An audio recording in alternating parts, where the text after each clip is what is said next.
สวัสดีครับสวัสดีค่ะต้อนรับคุณผู้ชมทุกท่านเข้าสู่ยามเช้าริมเจ้าพระยานะคะวันนี้พบกันวันพฤหัสบดีที่13มิถุนายนพุทธศักราช2562ค่ะอยู่กับคุณโก้กิติชัยไพโรจน์ชัยกุลและดิฉันกิติมาธารารัตนกุลค่ะครับช่วงกลางสัปดาห์แบบนี้ดูเหมือนว่าสถานการณ์การเมืองจะลดความร้อนแรงลงนะครับหลังจากที่ท่านนายกรัฐมนตรีรับตำแหน่งอย่างเป็นทางการเรียบร้อยแล้วตอนนี้เป็นเรื่องในส่วนครม.ซึ่งตามโผหลายสำนักเนี่ยก็คงค่อนข้างนิ่งแล้วล่ะจะมีแค่เฉพาะบางกระทรวงเท่านั้นที่ยังคงขยับได้อยู่หลักๆที่ตอนนี้กลายเป็นประเด็นที่คนพูดถึงมีอย่างน้อย2กระทรวง1คือกระทรวงกลาโหม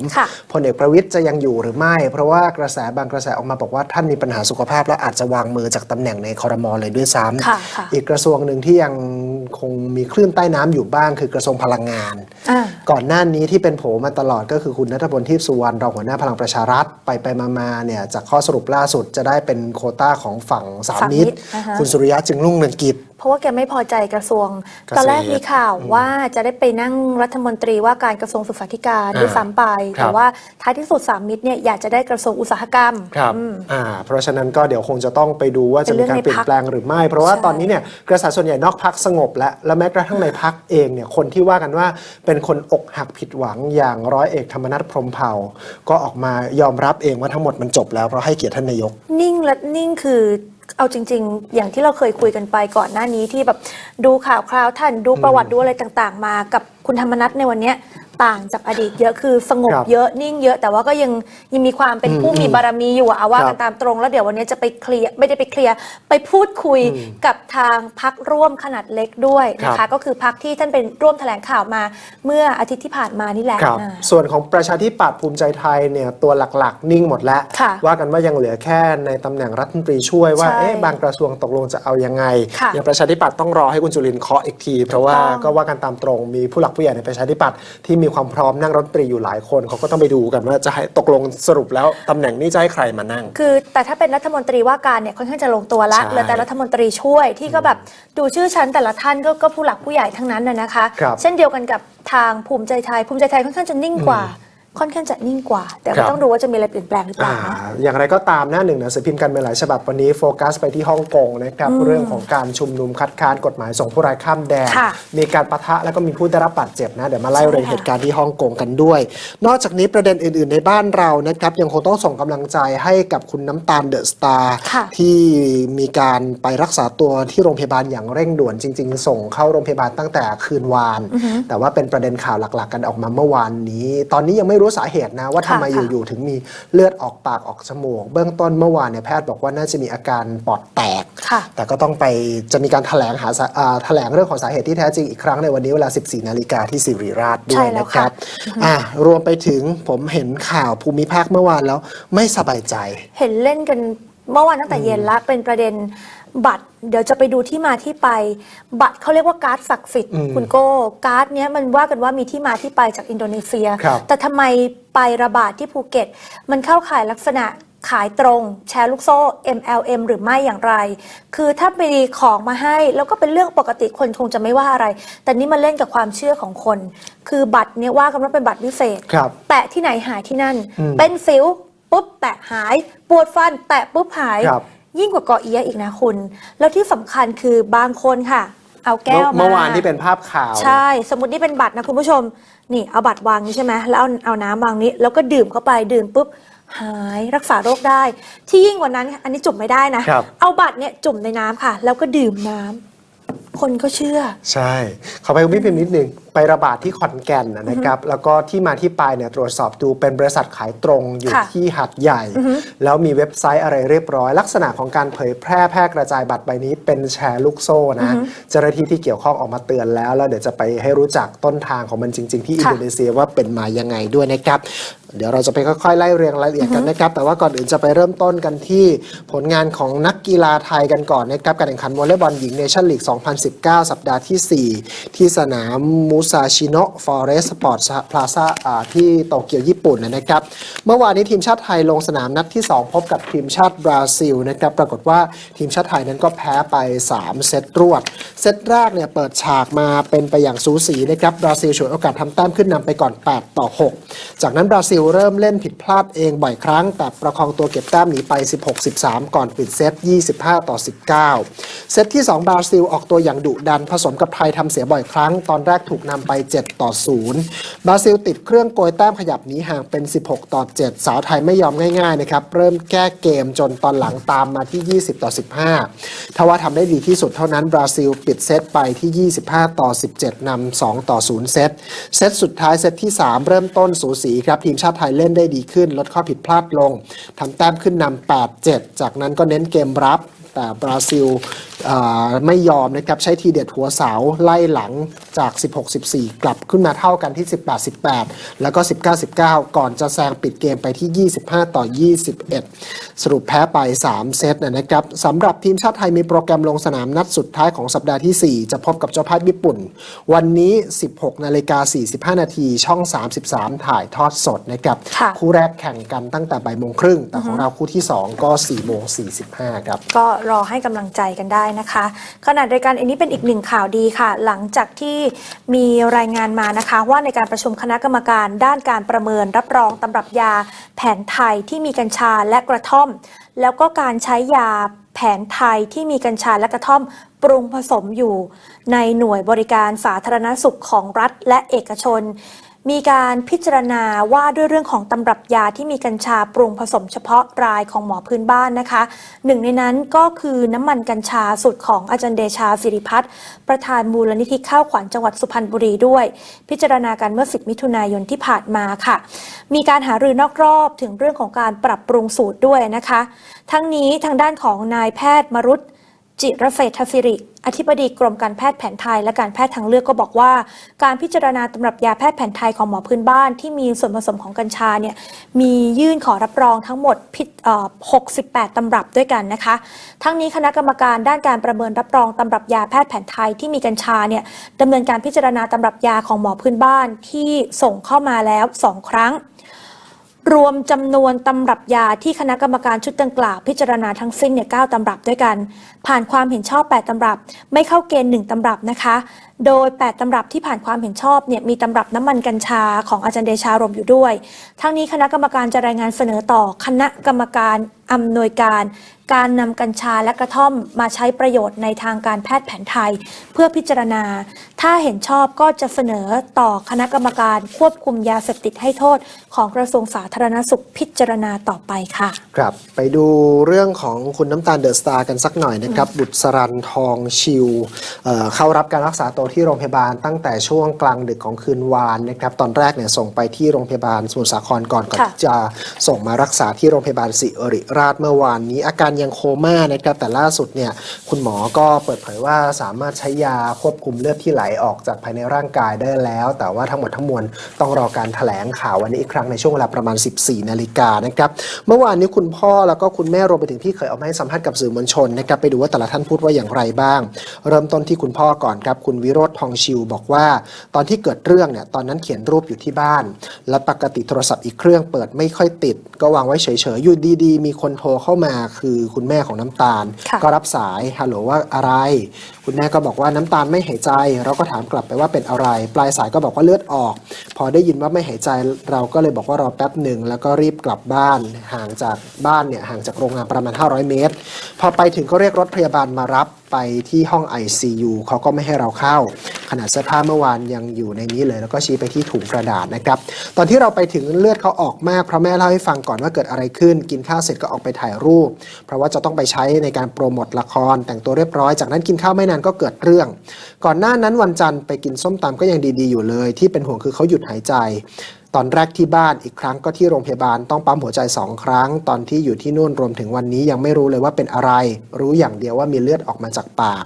เมื่อเช้าหมอที่ไปรับตัวน้ำตาลมาก็สันนิษฐานว่าเลือดน่าจะออกมาจากช่วงคอมากกว่าออกมาจากปอดคือเลือดลงไปในกระเพาะซึ่งน้ำตาลตอนเด็กๆเนี่ยก็เป็นเด็กที่เลือดกำเดาไหลเยอะอยู่แล้วในบรรดาพี่น้อง3 คนแต่ทั้ง3 คนอยู่กับแม่ตลอดก็เลยไม่ได้ห่วงอะไรและน้ำตาลเองก็ไม่ได้มีอาการบ่งบอก ว่ามีโรคประจำตัวอะไรมาก่อนตอนนี้ยังไม่ตอบสนองนะครับตั้งแต่หมดสติที่บ้านมาถึงที่นี่แล้วพ่อก็ยังไม่ได้เข้าไปดูน้องให้หมอจัดการรอให้ชัดๆก่อนพ่อกับแม่ก็อยู่ด้วยกันสวดมนต์สิ่งศักดิ์สิทธิ์ที่ไหนก็ขอพรทำได้เท่านี้เมื่อเพื่อนๆอยู่กันเป็น10 คนก็มานั่งสวดมนต์กันมีไลน์ส่งบทสวดมนต์ให้กันช่วยกันต่างคนต่างสวดช่วงที่อาจารย์หมอมาก็สวดขอให้ปลอดภัยนะครับขณะที่คุณแม่กับพี่สาวแล้วก็พี่เขยที่มาให้สัมภาษณ์กับสื่อมวลชนคุณแม่คุณสุขใจธิระเมธีกุลนะครับพี่สาวคุณน้ำพึ่งพิมรดาทองชิวแล้วก็พี่เขยคุณกิตทีทัศน์ก้องภพจิรพัฒน์ให้สัมภาษณ์กับผู้สื่อข่าวเมื่อวานคุณแม่บอกว่าก่อนเหตุการณ์จะเกิดขึ้นทุกอย่างปกติคุณน้ำตาลอาบน้ำแต่งตัวมาทานข้าวจู่ๆก็บ่นว่าเหมือนจะเลือดกำเดาไหลแล้วเขาก็แตะดูบริเวณจมูกไม่มีเลือดพอพูดเสร็จก็มีอาการคล้ายเด็กสำรอกเป็นริ่มเลือดออกมาเขาถามว่าทำไมถึงออกหรือว่าจะมีเลือดไหลบริเวณลำคอแล้วก็ออกมาที่ปากแม่ก็บอกว่าน่าจะเป็นไปได้นะแต่พอพูดกันได้แป๊บเดียวก็มีเลือดออกมาอีกขย้อนริ่มเลือดออกมาเรื่อยๆแล้วตอนหลังก็ออกมาจากทางจมูกด้วยจนเขาไม่มีแรงเลือดออกมาเยอะมากแม่ก็เลยให้เขาไปนั่งลงก่อนนั่งได้แป๊บเดียวก็หายใจไม่คล่องแม่เลยให้นอนลงแล้วปั๊มหัวใจจากนั้นแม่เลยให้ลูก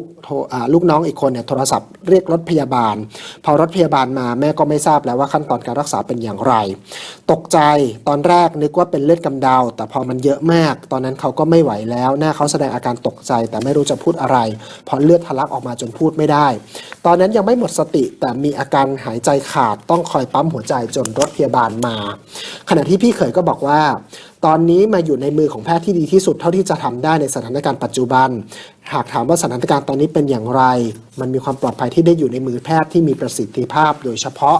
แต่ถามว่าเป็นอะไรหรือไม่อย่างไรต้องรอข้อมูลจากทางแพทย์เป็นผู้แถลงซึ่งน่าจะเป็นวันพรุ่งนี้ก็คือวันนี้นะครับแพทย์จะบอกได้ว่าเกิดอะไรขึ้นและผลการดูแลต่อไปจะทำอย่างไรส่วนตัวมั่นใจว่าเราได้ทำสิ่งที่ดีที่สุดเท่าที่จะทำได้แล้วในฐานะที่เป็นญาติกันเราตอบไม่ได้ว่ามันแย่ลงกว่าครั้งแรกหรือไม่เพราะเป็นเรื่องของอวัยวะภายในการที่เราจะทราบว่าภายในมันแย่ลงหรือไม่สาเหตุเกิดจากอะไรต้องให้คุณหมอเป็นผู้ตอบคำถามทั้งหมดก็คงจะต้องรอวันพรุ่งนี้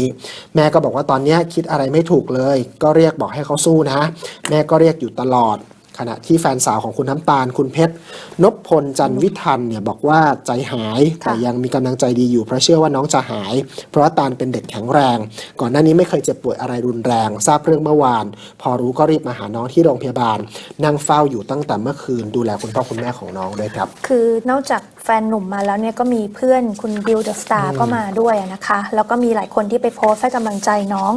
ใน IGก็ล่าสุดเนี่ย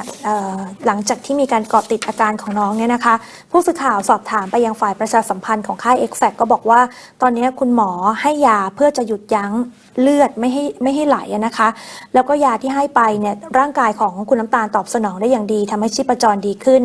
เดี๋ยววันนี้ 14 นาฬิกาค่ะทางคณะแพทย์ผู้รักษาจากโรงพยาบาลศิริราชเนี่ยจะแถลงเกี่ยวกับสาเหตุการป่วยแล้วก็อาการล่าสุดของคุณน้ำตาลด้วยแต่ทีนี้ก็มีการวิเคราะห์แล้วก็พูดถึงความเป็นไปได้ว่าสาเหตุเนี่ยมันเกิดจากอะไรนะคะเพราะว่าก่อนหน้านี้จากที่คนใกล้ชิดบอกหรือแม้กระทั่งไปดูใน IG ของคุณน้ำตาลเองเนี่ยเธอก็เป็นเด็กสดใสร่าเริงสุขภาพแข็งแรงไม่ได้มีทีท่าว่าจะป่วยหรือจะมีโรคประจำตัวอะไรคุณพ่อคุณแม่ก็บอกว่าก่อนที่น้องจะมีอาการป่วยเนี่ยก็คือแข็งแรงปกตินะคะศาสตราจารย์นายแพทย์ประกิตท่านเป็นอายุรแพทย์ผู้เชี่ยวชาญด้านโรคปอดให้ความรู้เกี่ยวกับอาการเลือดออกในปอดเนี่ยว่าจะมีอยู่4สาเหตุด้วยกันนะคะซึ่งทีมข่าวออนไลน์แห่งหนึ่งเนี่ยก็ไปสัมภาษณ์ศาสตราจารย์นายแพทย์ประกิตวาทีสาธกิจอายุรแพทย์ผู้เชี่ยวชาญด้านโรคปอดแล้วก็มีประสบการณ์ด้านการรักษาเกี่ยวกับโรคปอดมานานกว่า40 ปีนะคะคุณหมอให้ความรู้อย่างนี้ค่ะว่าสาเหตุของอาการเลือดออกในปอดเนี่ยเกิดขึ้นได้หลายอย่างก็คือ 1. ผู้ป่วยเป็นเนื้องอกหรือว่าเป็นมะเร็งในปอดซึ่งเนื้องอกหรือว่ามะเร็งเนี่ยลุกลามไปที่หลอดเลือดจนทำให้หลอดเลือดแตกแล้วก็ทำให้ผู้ป่วยมีอาการเลือดออกในปอดในที่สุด 2. คือกรณีที่ผู้ป่วยเป็นวัณโรคค่ะหากแผลวัณโรคเนี่ยทะลุทะลวงไปที่หลอดเลือดก็จะเป็นเหตุให้เลือดออกในปอดได้หรือในกรณีที่ผู้ป่วยหายดีจากวัณโรคแล้วแต่ว่ายังมีแผลเป็นอยู่ที่บริเวณปอดแล้วก็แผลเป็นเนี่ยมีเชื้อราก็อาจจะลุกลามไปยังหลอดเลือดทำให้หลอดเลือดแตกแล้วผู้ป่วยก็จะมีอาการเลือดออกที่ปอดในที่สุดนะคะ 3. คือผู้ป่วยอาจจะมีความผิดปกติในการแข็งตัวของเลือด อันเนี้ยไม่ว่าจะมาจากสาเหตุใดก็ตามเพราะว่าผู้ป่วยเลือดออกง่ายยกตัวอย่างเช่นคนที่เป็นไข้เลือดออกแล้วเกล็ดเลือดลดต่ำลงไปเยอะๆจนทำให้เลือดออกตามอวัยวะต่างๆรวมไปถึงเลือดออกที่ปอดด้วยตรงนี้จะสังเกตได้ไม่ยากอย่างเช่นเวลาคุณแปรงฟันแล้วแปรงสีฟันไปกระแทกเนี่ยก็จะดูเพราะบางคนเนี่ยเลือดจะออกมาเยอะมากแล้วก็แข็งตัวช้าอันนี้ให้สันนิษฐานไว้ก่อนเลยว่าหลอดเลือดการแข็งตัวของหลอดเลือดคุณมีปัญหาสังเกตได้ง่ายๆก่อนแล้วนะคะแล้วก็อันกรณีสุดท้ายก็คืออาการเลือดออกในปอดโดยไม่ทราบสาเหตุทั้งที่ผู้ป่วยเนี่ยสุขภาพแข็งแรงไม่มีโรคประจำตัวและไม่มีอาการใดๆเกี่ยวกับโรคปอดมาก่อนซึ่งคุณหมอบอกว่าอาการแบบนี้พบได้น้อยมากค่ะยิ่งกว่า1 ในล้านซะอีกมีระบุเอาไว้ในรายงานวารสารการแพทย์และวิทยาศาสตร์สุขภาพก็คือผู้ป่วยไม่ได้มีสาเหตุใดๆมาก่อนแต่ก็อาจจะมีอาการเช่นนี้ได้นะคะก็ใกล้เคียงกับลักษณะที่คุณน้ำตาลเนี่ยเป็นอยู่อย่างไรก็ตามเนี่ยถ้าไปดูกรณีที่1และ2จะทราบสาเหตุว่าเลือดออกในปอดเพราะสาเหตุอะไรแต่อย่างกรณีสุดท้ายเนี่ยไม่ทราบได้เลยดังนั้นเอาเป็นว่าในการดูแลสุขภาพจะได้หลีกเลี่ยงพฤติกรรมที่ทำให้เกิดมะเร็งปอดก็คือไม่สูบบุหรี่แล้วรวมถึงต้องหลีกเลี่ยงคนที่สูบบุหรี่ด้วยนะคะเพราะไม่งั้นคุณก็จะรับควันบุหรี่มือสองนะแล้วก็ให้หลีกเลี่ยงสารพิษหรือมลภาวะในสิ่งแวดล้อมไปดูซิประวัติคนในครอบครัวเป็นหรือเปล่าแล้วก็ให้หลีกเลี่ยงพฤติกรรมที่จะทำให้เกิดวัณโรคอย่างเช่นไม่สูบบุหรี่ออกกำลังกายไม่ใช้สารเสพติดแล้วก็หลีกเลี่ยงมลพิษนะคะส่วนข้อที่2คือเป็นความผิดปกติที่ไม่สามารถหลีกเลี่ยงได้หรือหลีกหนีจากพฤติกรรมเสี่ยงได้เพราะว่าเป็นมาตั้งแต่กำเนิดตรงนี้แหละค่ะที่คุณหมอบอกว่าหาทางป้องกันไม่ได้นะคะอย่างไรก็ตามอาการของคุณน้ำตาลจะต้องรอแพทย์ที่เกี่ยวข้องมาชี้แจงเพื่อทำความเข้าใจอีกครั้งหนึ่งจะมีกลุ่มเสี่ยงอีกกลุ่มหนึ่งนะคุณโก้ที่คุณหมออาจจะไม่ได้ยกตัวอย่างคือกลุ่มพยาบาลที่ต้องอยู่กับพวกน้ำยาทำความสะอาดนึกออกไหมเข้าใจคือยี่ห้อหนึ่งแอลกอฮอล์ใช่คืออยู่มาทั้งชีวิตแล้วสุดท้ายคุณไปดูเลยกลุ่มเสี่ยงคือพยาบาลที่มีเปอร์เซ็นต์เป็นมะเร็งปอดสูงมากถ้าไม่ได้เป็นมะเร็งปอดก็คือมีพังผืดที่ปอดตรงนั้นแหละค่ะจะทำให้เลือดออกจากปอดได้เช่นเดียวกันครับก็เดี๋ยวยังไงรอติดตามความคืบหน้าช่วงบ่ายวันนี้นะครับคณะแพทย์จะมีการแถลงเรื่องของอาการคุณน้ำตาลเพิ่มเติมไปดูเรื่องของการชุมนุมที่ฮ่องกงกันสักหน่อยนะครับวันนี้ขึ้นหน้า1หนังสือพิมพ์หลายฉบับเป็นเหตุการณ์ที่เจ้าหน้าที่ตำรวจปราบจราจรเนี่ยมีการใช้กระสุนแก๊สน้ำตายิงเข้าใส่ฝูงชนที่พยายามจะฝ่าแนวกั้นนะครับรายงานจาก AFP เมื่อวานนี้บอกว่าการชุมนุมประท้วงร่างกฎหมายส่งผู้ร้ายข้ามแดนเริ่มต้นขึ้นอย่างสงบนะครับมีประชาชนนับแสนคนออกมาชุมนุมตามท้องถนนจากนั้นก็พยายามปิดกั้นเส้นทางสายหลักที่มุ่งหน้าสู่อาคารที่ทำการของรัฐบาลก่อนหน้าสภานิติบัญญัติแห่งชาติของฮ่องกงเนี่ยขออภัยสภานิติบัญญัติของฮ่องกงหรือว่าเลโกจะเปิดอภิปรายร่างกฎหมายฉบับนี้ตามกำหนดสถานการณ์เริ่มรุนแรงในช่วงบ่ายครับเมื่อผู้ประท้วงบางส่วนพยายามบุกเข้าไปในอาคารสภานิติบัญญัติและปะทะกับตำรวจซึ่งมีการใช้แก๊สน้ำตากระสุนยางและไม้กระบองเนี่ยขับไล่การประท้วงปิดถนนสายหลักด้านนอกสภาเกิดขึ้นตั้งแต่ช่วงเช้าทำให้สภานิติบัญญัติตัดสินใจเรื่องการพิจารณาร่างกฎหมายวาระที่2ออกไปโดยยังไม่กำหนดวันนะครับจากนั้นก็มีการปะทะกันภายหลังผ่านเส้นตายของผู้ชุมนุมในเวลาประมาณ 15 นาฬิกาตามเวลาท้องถิ่นหรือว่าบ่าย 2บ้านเราผู้ประท้วงกำหนดให้รัฐบาลของนางแคร์รีแลมหัวหน้าคณะผู้บริหารเขตปกครองพิเศษฮ่องกงของจีนเนี่ยถอนร่างกฎหมายอื้อฉาวฉบับนี้ออกการปะทะกันเกิดขึ้นตลอดช่วงบ่ายเหตุการณ์วุ่นวายทำให้ตลาดหุ้นฮ่องกงลดลงไป 1.8% ในการซื้อขายเมื่อวานนี้สถานการณ์ที่เกิดขึ้นหลายคนวิเคราะห์นะครับว่าคล้ายคลึงกับการประท้วงเมื่อ4ปีที่แล้วผู้ประท้วงจำนวนมากสวมหน้ากากคลุมหน้าสวมหมวกนิรภัยหรือว่าแว่นตากันลมใช้ร่มแทนโล่ยกขบวนปิดกั้นทางหลวงด้วยสิ่งกีดขวางที่นำมาผูกติดกันบางคนงัดอิฐปูถนนเป็นอาวุธขว้างปาใส่เจ้าหน้าที่มีผู้ประท้วงส่วนหนึ่งบุกเข้าไปลานหน้าอาคารสภาหวังจะบุกฝ่าโดยใช้สิ่งของที่รวมไปถึงท่อนโลหะปาใส่ตำรวจที่วางกำลังขวางเอาไว้สำนักข่าว BBC รายงานว่ามีผู้บาดเจ็บจากการปะทะกัน22 รายนะครับแต่ไม่มีใครมีการสาหัส AFP บอกด้วยว่ามีตำรวจ1 นายได้รับบาดเจ็บโดนหามออกไปในสภาพหมดสติโดยการปะทะกันนั้นตำรวจใช้วิธีการก็คือใช้ไม้กระบองแล้วก็สเปรย์พริกไทยขับไล่ก่อนจากนั้นจึงใช้กระสุนยางและกระสุนถุง งตะกั่วตำรวจยังมีการยิงแก๊สน้ำตาหลายลูกเพื่อขับไล่ผู้ประท้วงออกจากด้านหนึ่งของอาคารสภานะครับผู้บัญชาการตำรวจฮ่องกงซีเฟนโลเนี่ยปกป้องภารกิจที่เกิดขึ้นบอกว่าตำรวจใช้ความอดกลั้นกระทั่งพวกผู้ชุมนุมพยายามบุกเข้าสภาโดยฝ่าแนวป้องกันใช้ก้อนอิฐและอาวุธอันตรายรวมไปถึงแท่งโลหะขว้างปาใส่ตำรวจปราบจราจร FP บอกด้วยว่าเหตุการณ์ครั้งนี้เป็นความรุนแรงทางการเมืองครั้งเลวร้ายที่สุดในรอบหลายปีและเป็นการฉายภาพซ้ำเหตุการณ์ประท้วงของขบวนการร่มที่เกิดขึ้นในปี 2557 ที่มีการชุมนุมเรียกร้องสิทธิตามระบอบประชาธิปไตยและทำให้พื้นที่ส่วนใหญ่ของเกาะศูนย์กลางเศรษฐกิจแห่งนี้อัมพาตเกือบ2 เดือนแต่ไม่สามารถบีบให้รัฐบาลจีนนั้นยอมอ่อนข้อได้นะครับผู้ประท้วงในครั้งนี้ประกาศว่าพวกเขาจะชุมนุมบนท้องถนนต่อไปจนกว่ารัฐบาลจะเพิกถอนร่างกฎหมายนี้อย่างไรก็ตามทางจีนแผ่นดินใหญ่เองแสดงความสนับสนุนกฎหมายฉบับนี้อย่างเต็มที่ครับเกิ้งซวงโฆษกของกระทรวงต่างประเทศปฏิเสธรายงานข่าวที่ว่ากองกำลังฝ่ายความมั่นคงจากจีนแผ่นดินใหญ่จะถูกส่งไปที่ฮ่องกงโดยบอกว่าเป็นเพียงข่าวปลอมและเป็นข่าวลือหลอกลวงประชาชนให้เกิดความแตกตื่นนะครับด้านกระทรวงต่างประเทศของไทยเองก็เผยแพร่ประกาศของสถานกงสุลใหญ่ณเมืองฮ่องกงเนี่ยบอกว่าขอให้คนไทยในฮ่องกงพิจารณาหลีกเลี่ยงและระมัดระวังการเดินทางไปในพื้นที่ชุมนุมประท้วงรวมไปถึงพื้นที่ใกล้เคียงแต่ยังไม่มีรายงานคนไทยได้รับบาดเจ็บหรือว่าเสียชีวิตครับเมื่อวานนี้ถ้าเกิดไปดูอัปเดตตอนประมาณสัก3 ทุ่มเวลาบ้านเรานะคะฮ่องกงจะเร็วกว่าเราชั่วโมงหนึ่งมีประกาศเตือนว่าให้หลีกเลี่ยงพื้นที่คือ Central Admiralty แล้วก็หวานใจฝั่งเกาะฮ่องกงเท่านั้นแต่ว่าพื้นที่อื่นเนี่ยยังปกติเพราะว่ามีรายงานการยิงแก๊สน้ำตาที่ถนน Queensway หน้าห้าง Pacific Place ตรงนั้นมีร้านติ่มซำอร่อยอยู่นะคุณโก้ช่วงประมาณค่อนไปทางย่านหวานใจนะคะช่วงประมาณ4 ทุ่มที่ผ่านมาขณะที่ห้าง Pacific Place เนี่ยเป็นที่ที่ผู้ชุมนุมใช้หลบภัยค่ะส่วนย่านเซ็นทรัลตอนดังกล่าวเนี่ยบริเวณStill Square ใกล้กับโรงแรม Mandarin Oriental เนี่ยผู้ชุมนุมก็ใช้เป็นที่เก็บสิ่งของนะคะโดยมีรายงานข่าวบอกว่าผู้ชุมนุมเนี่ยไปยึดพื้นที่ถึงบริเวณ Bank of China แล้วก็ห้าง Landmark ด้วยคือรถไฟใต้ดินยังวิ่งปกติแต่ว่าจะไม่ได้หยุดที่สถานี Admiralty นะคะก็สำหรับคนไทยยังไปได้อยู่แต่ว่าให้หลีกเลี่ยงบริเวณตรงเนี่ย Central วานใจ Admiralty ตรงนี้ก็แล้วกันนะคะไปดูข่าวต่างประเทศอีกข่าวหนึ่งนะคะปรากฏว่ากลุ่มกบฏฮูตีค่ะยิงจรวดมิสไซล์ไปโจมตีที่สนามบินซาอุ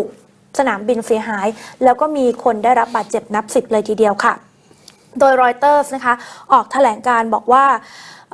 จากกองกำลังพันธมิตรชาติอาหรับภายใต้การนำของซาอุดิอาระเบียช่วงเช้าวันพุธซึ่งเป็นประจักษ์พยานยืนยันถึงการสนับสนุนของเตหะรานในการก่อการร้ายข้ามพรมแดนนะคะโดยแถลงการดังกล่าวนั้นระบุว่ามิสไซล์ของกบฏฮูตีจากเยเมนเนี่ยถูกยิงเข้าไปยังตึกอาคารผู้โดยสารขาเข้าของท่าอากาศยานอับฮาทางใต้ของซาอุดิอาระเบีย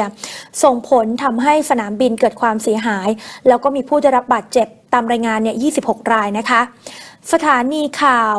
มาซิราทีวีของกบฏฮูตีเองนั้นรายงานก่อนหน้านี้ค่ะว่ากองกำลังฮูตีเนี่ยยิงขีปนาวุธล็อกเป้าโจมตีสนามบินแห่งนี้ซึ่งตั้งอยู่ห่างจากตอนเหนือของพรมแดนเยเมนไปราวๆ200 กิโลเมตรสนามบินแห่งนี้เนี่ยใช้สำหรับการเดินทางระดับท้องถิ่นแล้วก็ระดับภูมิภาคนะคะสื่อของกาตาร์ค่ะอัลฟิเราะห์นั้นบอกว่ามีผู้ได้รับบาดเจ็บ26 คนเป็นพลเรือนทั้งสิ้นแล้วก็อ้างอิงจากแถลงการของกองกำลังพันธมิตรอาหรับชี้ว่าเหยื่อเหล่านี้มาจากหลายชาติมีเด็กแล้วก็ผู้หญิงรวมอยู่ด้วยคนที่ได้รับบาดเจ็บเนี่ยถูกนำตัวส่งโรงพยาบาลใกล้เคียงแล้วก็ในเวลานี้ยังไม่เป็นที่ยืนยันชัดเจนนะคะว่าขีปนาวุธ1 ลูกของกบฏฮูตีที่ยิงเข้ามาเนี่ยเป็นประเภทไหนแต่ทางกองกำลังพันธมิตรบอกว่าการโจมตีครั้งนี้เนี่ยชี้ให้เห็นชัดว่ากลุ่มกบฏได้รับอาวุธล้ำหน้าจากอิหร่านเพื่อนำมาใช้ในการโจมตีซึ่งการโจมตีเกิดขึ้นในวันอังคารหลังการโจมตี1 วันก่อนหน้านี้สำนักข่าวทางการซาอุดิอาระเบียที่ชื่อว่า FPA หรือว่าสปาเนี่ยรายงานบอกว่ากองทัพอากาศซาอุเนี่ยสามารถสกัดการโจมตีจากโดรนอากาศยานไร้คนขับ2 ลำที่คอมมิชูยันที่ทางตอนใต้แต่ว่าไม่มีผู้ใดเสียชีวิตหรือว่าได้รับความเสียหายนะคะโดยทางกลุ่มกบฏฮูตีก็บอกว่าทางกลุ่มมีเป้าหมายจะโจมตีไปที่ฐานทัพอากาศกษัตริย์คาลิดที่ใกล้กับคอมิสมูชัยนั่นเองนะคะซึ่งอัลจาซีรานั้นชี้ให้เห็นว่าการที่ฮูตีสามารถโจมตีซาอุดิอาระเบียได้แสดงให้เห็นว่า กองกำลังพันธมิตรชาติอาหรับภายใต้การนำของซาอุดิอาระเบียมีเป้าหมายในการทำลายความสามารถจรวดมิสไซล์ของฮูตีเนี่ยล้มเหลวทำให้กลุ่มกบฏสามารถใช้มิสไซล์โจมตีกลับมาได้นะคะครับเดี๋ยวช่วงนี้เราไปพักกันสักครู่ก่อนนะครับช่วงหน้ามาดูเรื่องของความคืบหน้าดารารายงานตัวคดีเมจิกสกินเรื่องของสมาร์ทการ์ดบัตรพลังงานนี่แหละเกิดอะไรขึ้นหลอกกันอย่างไรรวมไปถึงกรณีความมั่นคงหลายเรื่องครับสักครู่กลับมาติดตามครับค่ะ